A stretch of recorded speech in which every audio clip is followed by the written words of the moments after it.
We are the only race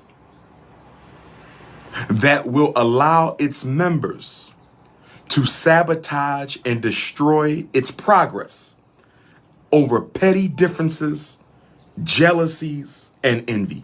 No other race will allow any organization, any church, any member of its community to destroy the collective progress of the entire race. Nobody allows that except Negroes. Nobody allows that except Negroes. Let me give you an example. The gangster rap community is out of control. The gangster rap community is out of control. I just heard another young rapper was murdered in Louisiana. I just heard another young rapper was murdered in Louisiana. I just heard another young rapper was murdered in Louisiana. I just heard this.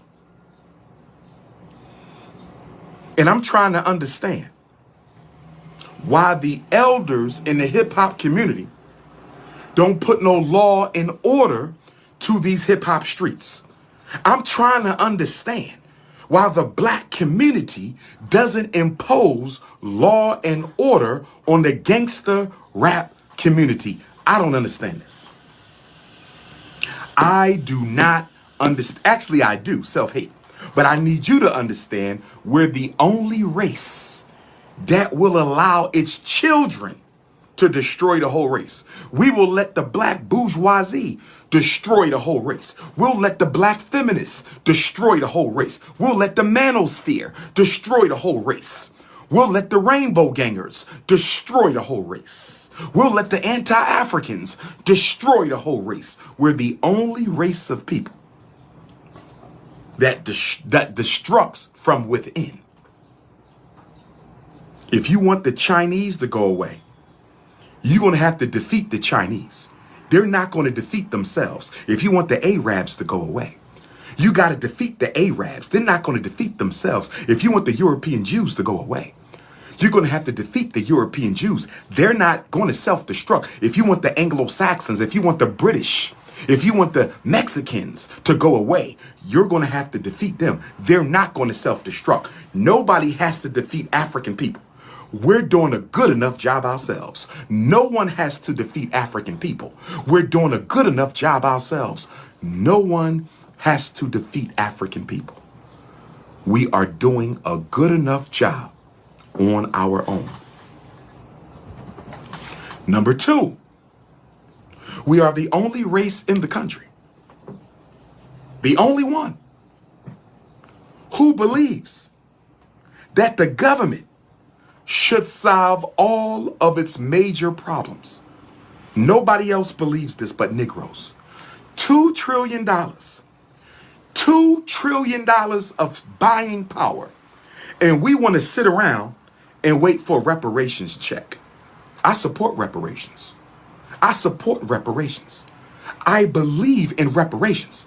But I don't believe in sitting around waiting for a check from the government before I get up off my ass and do something for my community. That is a cop-out. That is an excuse. And that ain't nothing but escapism. That is a cop-out. That is an excuse. And that is nothing but escapism. You should not have to wait on the government to solve your problems. And the reason black folks love waiting on the government to solve your problems is because, number one, self-hate, and you have no racial integrity or political character.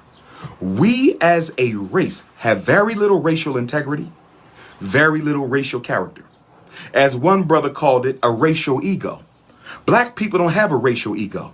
You disrespect Chinese, they gonna come at your ass. You disrespect the European Jews, they gonna come at your ass. You disrespect the Anglo-Saxons, they gonna come at your ass. You disrespect the Arabs, they gonna come at your ass. You disrespect the Mexicans, they gonna come at your ass. You disrespect black folks, we will forgive you, and we will ask you to be more compassionate and understanding and merciful towards us. We're the only group without a racial ego. We are the only race. This is why we are the doormats for everybody else in the country. This is why we are the doormats for everybody else in the country. You cannot insult another race and think you're going to get away with it. You cannot insult another race and think you can get away with it. But you can insult black folks, and we will forgive you before you get arrested. We will forgive you before you go to jail. We will forgive you before you have been charged with a crime. We will forgive you before you have been acquitted. Before you have been convicted. We will forgive you before you have been sentenced for any time. That's black folks. Black folks. Go ask the European Jews. Have they forgiven the Nazis yet?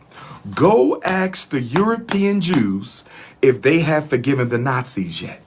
Go ask them. Go ask them, doesn't your religion teach forgiveness? So why haven't you forgiven the Nazis? You know why they haven't forgiven the Nazis? Because what the Nazis did to the European Jews was not a mistake. It was intentional. You don't forgive intentional racial tragedy and abuse and genocide. You don't forgive genocide. Who in a right mind would forgive an act of genocide? It's the worst crime you can commit against humanity. It's the worst crime. Genocide is the worst crime you can commit against another people. And black folks are forgiving white folks for slavery because your self-esteem is so low. Your self-esteem is so low, you want to be accepted by white folks. You want to be accepted by white folks. You want acceptance. And we're sitting around begging the government to stop crime in our community. That's insane. That is insane that black mothers and black fathers, that is insane that black elders are calling the white government to come and patrol their black children. I need you to see how sick this is. I need you to step back. I need you to understand, overstand, and understand how sick and insane and irresponsible it is. We got millions of black adults in this country. We have millions of black adults in this country. We have millions of black adults in this country. And instead of us getting out in the streets of Chicago, getting out in the streets of Indianapolis, getting out in the streets of Baltimore, getting out in the streets of New York City, getting out in the streets of Atlanta and Philadelphia and Little Rock and Mobile, Alabama, getting out in the streets of New Orleans and Phoenix and LA and Oakland, Milwaukee and Detroit, instead of all the black adults organizing ourselves and going out into the street to tell our children, we now have a community patrol. We now have a community patrol in uniform. Black men and women in uniform. Community patrol. We have our own curfew, our own rules. Put your hands on a black woman, we're going to whip your ass right there in the street. Disrespect your mother, we're going to whip your ass right there in the street. Disrespect an elder, we're going to whip your ass right there in the street. And we dare your little young ass to pull out a gun. We dare your little young ass to pull out a gun. We double, triple, quadruple dare your young ass to pull out a gun. It'll be the last time you pull out anything in your life. But the problem is, number one, black people too lazy to take their destiny into their own hands. Slavery destroyed the spirit of independence in black people. Slavery destroyed the spirit of independence in black people. Slavery destroyed the spirit of independence in African people. We want the government to save us from our children. I need y'all to hear what I'm saying right now. I need your third eye wide open. Black people in 21st century America wants the government to save them from the children they raised. You want the government to save you from the children you gave birth to. That is insane. That is insane. That is how you going to give birth to an entire community of black children, raise them the wrong way, educate them the wrong way, rear them the wrong way, socialize them the wrong way, and then when they get out of control, you tell the government, I need you and the racist police. I need you and the racist police to come into my community and save me from my children. That is insane. That is absolutely insane. We don't want responsibility for nothing that involves the collective. That makes the Negro unique in American society. You don't want no responsibility for nobody who looks like you except you and your children. You don't want responsibility for anyone who looks like you except your children. The epitome of selfishness. The next point relates to the concept of power sharing. Power sharing. Negroes in America are the only people in the country who believe in sharing power with other race groups. Let me say it again. No other group in this country is thinking about sharing power with another group. They're not trying to share political power. They're not trying to share financial power. They're not trying to share intellectual power, social power. No group, no race in America believes in power sharing. They believe in power accumulation. They believe in power domination. The European believes in power accumulation and domination. The Asian believes in power accumulation and domination. The Mexican, the Arab, the East Indian, the Latino, they believe in power accumulation and power domination. Negroes believe in power sharing. You want to share power with the whites. You want to share power with the Arabs. You want to share power with the Mexicans. You want to share power with the Chinese. You want to share power with the European Jews. You want to share power with the East Indians. Can I ask you a question? Can you show me any race in America that shares anything with another race? Show me. Give me an example of power sharing in the black community. Excuse me, between races in this country or anywhere around the world. There's no such thing as interracial power sharing. There's interracial marriage, there's interracial sex, there's interracial babies, but there's no interracial power sharing. Nobody shares power with another race except politically uneducated black people. And you know why you're so interested in power sharing? Number one, you're scared of white folks. Number two, you have low racial self-esteem. Number three, you've been brainwashed by your religion. There we go. You've been brainwashed by your religion. There we go. You've been brainwashed by your religion. We're the only people in the country. Peculiar characteristics of the Negro psyche. We're the only people in the country. Peculiar characteristics of the Negro psyche. We're the only people in the country who let religion and our religious beliefs dictate our political economic behavior. Nobody else does that. Nobody else. I don't care.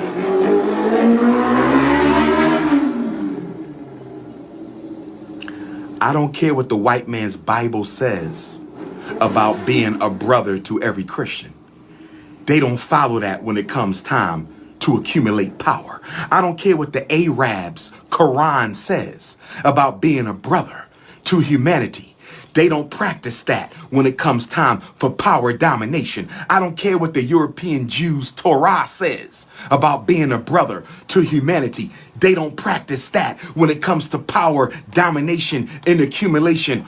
Only black folks will let a 2,000-year-old book, a 1,500-year-old book, a 5,000-year-old book dictate how you interact with your enemies in the 21st century. That makes you an imbecile. That makes you a fool. That makes you a political moron. Who in their right mind, living in the 21st century, living in the 21st century, you're going to let your political and economic behavior in the 21st century get dictated by a book that was written in the 1st century or the 6th century? You're out of your mind. You are out of your mind. You don't let a religious book from 2,000 years ago dictate how you deal with other people in the 21st century. I'm just giving you the facts.